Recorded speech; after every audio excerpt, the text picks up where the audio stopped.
보통 저희가 계약을 할 경우에는 등기부 등본상 계약 주소를 계약서에 적는 게 아니라 현재 살고 있는 주소를 적어달라고 말씀을 드리거든요. 그럼 왜 주민등록하고 다른 주소를 적냐고 물어보시는 경우가 있는데, 그런 이유가 이런 것 때문입니다. 혹시라도 문제가 발생했을 경우에 실질적으로 살고 있는 곳에 무언가 서류를 보내야 하는데 등기부 등본상이나 주민등록상에 변경되지 않은 주소를 계약서에 적게 되면 이런 거를 보낼 때 곤란함이 생길 수가 있어요. 그래서 주민등록상에 있는 주소를 적어야 되는 거 아닌가요? 라고 질문하시는 분들 계신데, 반드시 계약서에는 살고 있는 주소를 적으셔야 되고요. 이 파렴치한 인간아, 내 돈 돌려줘, 이런 식으로 시작하시면 안 되고요. 화가 나지만 수신인의 안녕을 기원합니다. 귀하의 귀사의 번영을 기원합니다. 이런 식으로 정중하게 들어가셔야 되고요. 네, 안녕하세요. 임대박사 투데이입니다. 네, 오늘은 주말이라서 제가 좀 옷을 편안하게 입었습니다. 양해 부탁드리겠습니다. 네, 오늘은 내용 증명 보내는 방법, 이게 사실 안 보내면 좋은 건데 때로는 정말 반드시 보내야 할 때가 있습니다. 그냥 가만히 있으면 가만히로 보시는 분들이 상당히 요새는 많기 때문에 입으로만 협박한다고 생각을 하시는 분들께 본때를 보여줘야 된다. 저는 그런 취지이기 때문에. 근데 단 내용 증명을 보내시기 전에 명확한 증거가 있는지, 그리고 내가 정말 이길 수 있는 사유가 되는지, 그리고 정말 내가 억울한 상황이 맞는 것인지에 대해서 명확하게 생각을 한번 해보시고 보내셔야 되는 건 맞아요. 억울하고 화가 나신다고 해서 무조건 내용 증명을 보내면 돈을 받을 수 있을 거다, 이렇게 생각하시면 안 되고, 여러모로 검토를 한 결과 내가 아무리 생각해도 이 돈은 받아야 되겠다 라는 생각이 들 때 내용 증명을 보내시면 됩니다. 그래서 오늘은 내용 증명 보내는 방법에 대해서 말씀을 한번 드려보겠습니다. 끝까지 방송 청취 부탁드리겠습니다. 네, 내용이 알차니까요. 화면을 보시면요, 내용 증명 보내는 방법에 대해서 설명을 드리고자 합니다. 첫 번째, 내용 증명은 왜 보내는 걸까요?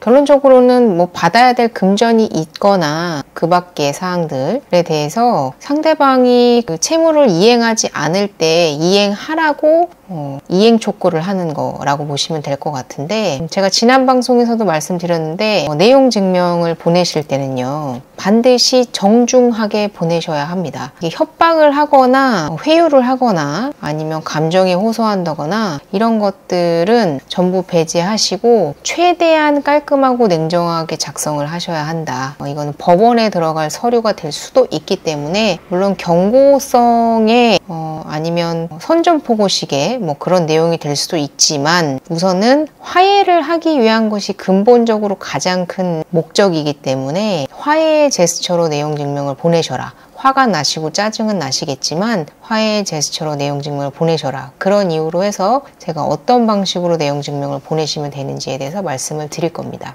그래서 내용 증명은 어떻게 보내는 걸까요? 물리적인 사항에 대해서 한번 말씀을 드려보면, 내용 증명은 우체국에 접수를 하시는 겁니다. 아시는 대로 어디 우체국이든 상관이 없으시고요. 우체국에 가서 내용 증명을 보내러 왔습니다 라고 얘기하시면 우체국에서 내용 증명 방식으로 접수를 해주시고 도장을 꽝꽝꽝 찍어서 타공을 해서 이게 내용 증명이다라는 증빙을 해줍니다. 그래서 발신인과 수신인의 인원수, 그리고 우체국에서 보관한 한부까지. 근데 보통은 발신인이 1명, 수신인이 1명, 그리고 우체국 보관 한부, 그래서 보통은 세 부라고 많이들 알고 계실 거예요. 근데 발신인은 1명이겠지만 받는 수신인이 여러 명인 경우가 있으실 수 있거든요. 예를 들어 2명, 3명, 이런 경우에는 그 모든 수신인, 내가 내용 증명에 적은 모든 수신인에게 한 부씩 돌아가기 때문에요. 만약에 수신인이 내가 총 3명한테 보낸다 그러면 이거 한 부 플러스 3부 플러스 우체국 한 부 총 해서 5부를 준비하셔서 우체국에 가셔야 합니다. 네, 그래서 무조건 3부가 아니라 발신인의 인원수, 그리고 수신인의 인원수, 그리고 우체국 보관 한 부까지 총 합쳐서 준비를 하셔야 된다. 그리고 우체국에 가시면 반드시 내용 증명으로 보낸다고 우체국에 고지를 하시고 보내시면 됩니다. 그럼 우체국에서 한 부를 보관해 주시고, 이게 변경이 될 수도 있고 어느 한쪽에 의해서 수정이 될 수도 있기 때문에 우체국에서 이게 원본이다라는 걸 증빙하기 위해서 한 부를 보관하시는 거기 때문에 반드시 우체국에 보관할 서류도 함께 가져가셔야 된다. 그래서 총 3부를 준비하시면 되고요. 내용 증명 내용은 당연히 원본이겠지만 거기에 첨부되는 첨부 서류가 있잖아요. 예를 들면 뭐 계약서, 근저당권 서류, 그 밖에 차용증 같은 것들은요. 복사본을 첨부하셔도 됩니다. 당연히 원본은 제가 가지고 있어야 되기 때문에 첨부 서류는 복사본으로 준비하셔도 되고 내용 증명은 원본으로 준비하시면 된다. 근데 내용 증명을 보내려고 하는데 보통 저희가 계약을 할 경우에는 등기부 등본상 계약 주소를 계약서에 적는 게 아니라 현재 살고 있는 주소를 적어달라고 말씀을 드리거든요.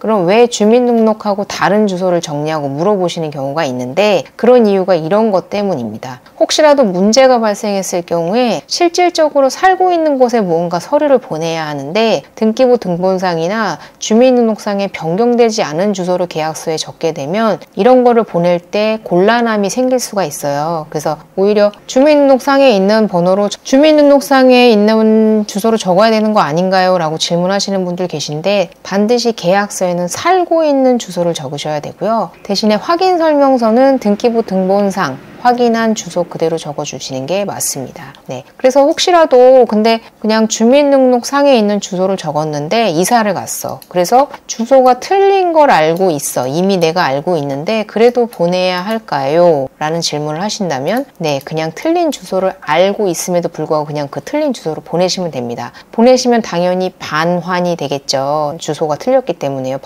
받으실 분이 없기 때문에요. 그러면 반환된 내용 증명을 가지고서 가까운 주민센터를 가시면요. 그 피고의 초본을 발행받으실 수 있습니다. 이러한 사항으로 내가 계약을 했고 내가 내용 증명을 보냈는데 이게 반환이 됐다. 라고 내용 증명의 원본을 가져가시면 주민센터에서 확인을 하신 후에 피고의 초본을 발행해 줍니다. 네, 뭔가 확인서를 작성을 하시고 난 다음에 이런 거를 발행했다는 확인서 작성해 주시면 피고의 초본을 발행해 주시는데 초본이라고 하면 가장 최근에 전입한 주소가 나오게 되어 있거든요. 그래서 그 초본에 찍힌 그 주소로 다시 한번 내용 증명을 보내시면 됩니다. 그래서 주소가 틀렸어도 거기로 보내시면 그것이 반환될 거고 반환된 내용 증명서를 가지고 주민센터에서 다시 초본을 발행받으셔서 다시 보내시면 된다. 이렇게 말씀을 드리겠고요. 그럼 내용 증명에는 무슨 내용이 들어가야 할까요? 라는 게 다음 질문이 되겠습니다. 제가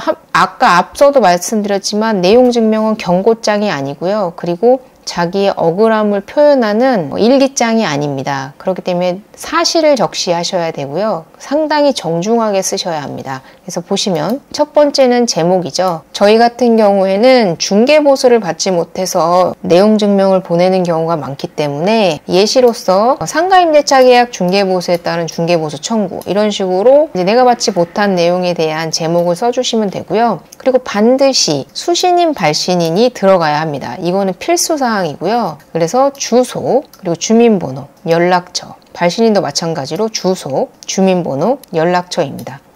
근데 여기서 연락처 모르시면 빼셔도 됩니다. 네, 그리고 주민번호 모르시면 빼셔도 됩니다. 나중에 소송을 걸 때 이 내용 증명은 소송을 가기 위한 사전 절차이고요. 소송을 가게 되면 그쪽에서 이제 공시송달을 하게 되어 있거든요. 그래서 한 번 보냈는데 모르고 있는 경우에도 법원에서 알아서 공시송달을 해주기 때문에 아는 선에 까지만 내용을 적시하시면 된다 이렇게 보시면 될 것 같고 초본 떼시면 거기에 주민등록번호 다 나와 있거든요. 그래서 그렇게 하는 방법을 알고 계시면 될 것 같고 네 번째는 내가 중개한 물건의 표시 또는 내가 해당되는 물건에 대한 표시 예를 들면 주소, 거래 금액, 거래 당사자 그리고 내가 받을 대금에 대한 그런 구체적인 사항에 대한 물건을 표시해 주시고 그리고 들어가는 인사 내용 증명에 들어가는 인사를 정말 제가 다시 한번 말씀드리지만 정중하게 하셔야 됩니다. 이 파렴치한 인간아 내 돈 돌려줘 이런 식으로 시작하시면 안 되고요. 화가 나지만 수신인의 안녕을 기원합니다. 귀사의 번영을 기원합니다. 이런 식으로 정중하게 들어가셔야 되고요. 그리고 세부 내용을 적어주시면 되는데 이 세부 내용은 제가 다음 페이지에서 설명을 드리겠습니다. 그리고 마지막으로 증명서류를 첨부하시는데 내가 이 대금을 받기 위해서 어떤 사유로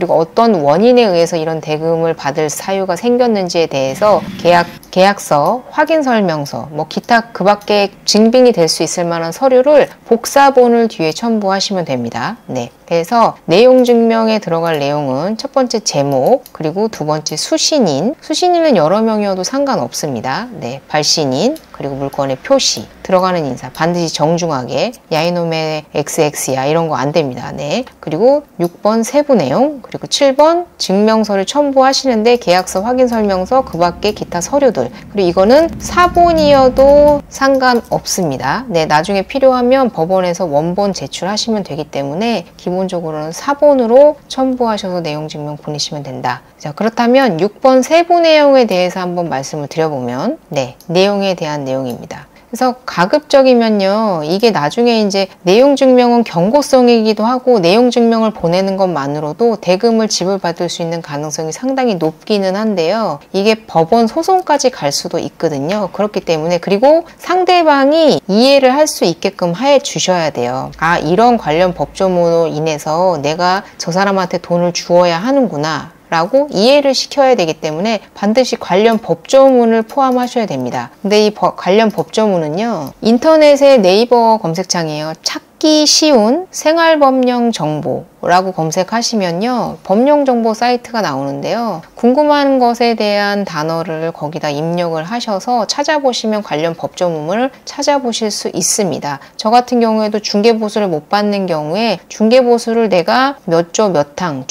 공인중개사법 몇 항에 의거하여 계약서를 체결한 경우에는 공인중개사의 과실 또는 부주의로 인한 경우가 아닌 경우에는 계약이 해제 또는 해지된다 할지라도 양측에서 중개보수를 받을 수 있다라는 개념의 중개보수 청구권에 대한 법조항이 있거든요. 해당 관련 법조문을 넣어서 상대방 너 이런 관련 법조문 있어. 그렇기 때문에 넌 나한테 돈을 줘야 돼. 특히나 관련 법조문 플러스 대법원 판례를 만약에 알고 계신다면 대법원 판례를 넣어주시는 것도 상당히 좋습니다. 인터넷에 대법원 판례라고 치시면 사이트에 들어가실 수 있고요. 궁금한 관련 단어를 검색하시면 대법원 판례가 나오시니까요. 조금 복잡하실 수 있더라도 도움을 받으셔서 반드시 관련 법조문을 넣어주시는 게 더욱더 효과적이다 이렇게 말씀드리고요. 그리고 조금 법조문을 넣으시면 상대방이 받는 압박의 강도가 조금 더 세지거든요. 그렇기 때문에 이걸 넣어주시면 좋고 구체적인 내용을 적시하십니다. 내가 몇 년, 몇 월, 며칠 날 너랑 계약을 체결했고 피고와 계약을 체결을 했고 그런데 이러이러한 사유로 해서 대금을 지불해야 되는데 지불하지 않고 있으니 나는 이 대금을 청구한다. 어떠한 물건에 대해서 내가 계약을 진행을 했는데 이분이 이러한 사유로 해서 계약을 해지했는데 왜인지 돈을 주지 않고 있다. 이런 식으로 구체적으로 내용을 적어 주셔야 합니다. 근데 다만 미사억구 억울합니다. 네, 정말 화가 납니다. 어떻게 그러실 수 있나요? 정말 그러실지 몰랐습니다. 네, 저희가 이런 사이였나요? 뭐 그런 미사억구를 절대 넣지 마시고요. 사실만을 냉정하게 작성하셔야 됩니다. 네, 구체적으로 내용을 작성하시되 감정을 섞지 마시고 반드시 사실만을 냉정하게 적시하셔야 되고요. 억울함을 표현하시거나 화를 내시는 건 전화통화로 하시고요. 내용 증명은 깔끔하게 보내셔야 된다. 법에 관련된 소송에 관련된 서류들은요, 최대한 간단하고 간결하게 적으셔야 합니다. 네, 그렇기 때문에 제가 사실만을 냉정하게 작성하시라고 말씀드리는 거고요. 그리고 마지막에 내용을 쓰고 나서 한번 경고는 해주셔야죠. 단호하게 쓰되 사실만을 냉정하게 적시해야 됩니다. 근데 화를 내시거나 분노를 표출하시는 거는 안 됩니다. 그래서 맨 마지막에 예를 들면 지급명령 신청 및 민사집행 절차를 밟을 것이며 네가 만약에 이렇게 했는데 돈을 안 돌려주시면요 이렇게 할 거고요. 이에 따라서 수신인 땡땡땡에게 소송 비용과 소송 지연이자 법정이율 이제 12%로 바뀌었습니다. 12%로 고정해서 적어주시면 되고요. 민사 집행 비용, 변호사 비용이 추가로 발생할 수 있음을 고지합니다. 라고 이렇게 약간 살짝 단호한 내용을 한번 적어주시고 마무리 인사는 다시 한번 정중하게 저 같은 경우에는 열심히 일을 하고도 정당한 보수를 받지 못하여 소송을 준비하는 심정을 헤아려 주시고 부디 현명한 판단을 부탁드리며 소송까지는 진행되는 불상사가 생기지 않도록 발신인의 요청에 응해 주시기를 간곡히 부탁드립니다. 이런 식으로 정중하게 마무리를 합니다. 네, 이렇게 내용 증명을 쓰시면 보통은 내용 증명에서 마무리가 되는 경우가 있습니다. 왜냐하면 본인도 알거든요. 이 돈을 당연히 줘야 된다라는 걸 알면서 그냥 안 주려고 땡깡을 부리는 걸 수도 있고 뭐 갑질을 하시는 걸 수도 있기 때문에 이렇게 정중하게 법조항을 넣어서 이렇게 깔끔하게 내용 증명 보내시면 정리가 깔끔하게 되실 수도 있다. 물론 소송까지 가는 경우도 있지만요. 열의 여덟은 내용 증명에서 마무리가 됩니다. 네, 그렇기 때문에 이렇게 정리하셔서 보내시면 어떨까라고 생각을 하고요. 다음번에는 제가 지급 명령 신청과 그리고 실질적으로 소송 진행하는 방식에 대해서 한번 안내를 드려보도록 하겠습니다. 안 하면 좋은 거지만 할 수도 있기 때문에 알고 있으면 좋은 거다. 네, 그렇기 때문에 많이 알아서 나쁠 건 없으니까요. 제가 다음 시간에는 그렇게 한번 준비를 해보도록 하겠습니다. 이번 시간에는 여기까지 마치고요. 도움되셨길 바라고 주말 잘 보내시길 바라겠습니다. 감사합니다.